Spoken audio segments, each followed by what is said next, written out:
This video is about the terrifying real-life events that the new Conjuring movie, The Conjuring Last Rites, will be based on. This is the terrifying true story of the Smurl haunting, one of the most disturbing paranormal cases ever recorded. In 1974, Jack and Janet Smurl moved their family into a quiet duplex in West Pittston, Pennsylvania. It was supposed to be their fresh start, a place to raise their 4 daughters, a normal life. But almost immediately, the house rejected them.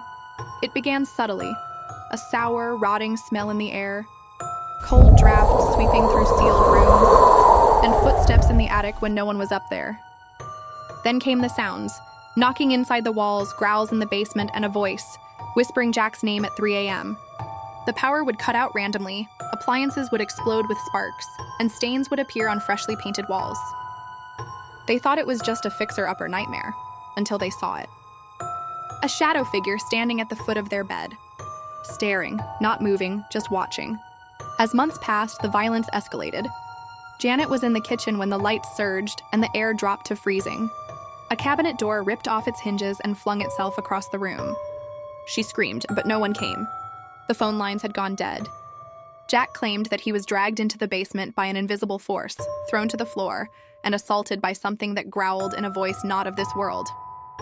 He described it as part woman, part beast, with glowing eyes and rotting. Even the children weren't spared. Their daughters saw a pig-like demon crouched in the corner of their bedroom, grinning. It vanished, leaving behind claw marks in the walls. The family dog was lifted into the air and slammed into a wall. Desperate and terrified, the Smurls reached out to Ed and Lorraine Warren, the famous paranormal investigators. Lorraine entered the house and immediately collapsed, saying the walls were thick with evil.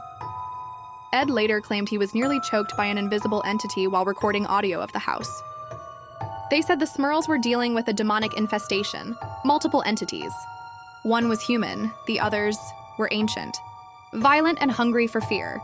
Exorcisms were performed, prayers echoed through the halls. But the demon laughed, mocked, and stayed. For over 15 years, the Smurl family was tormented by slamming doors, attacks in the night, levitations, and whispering voices.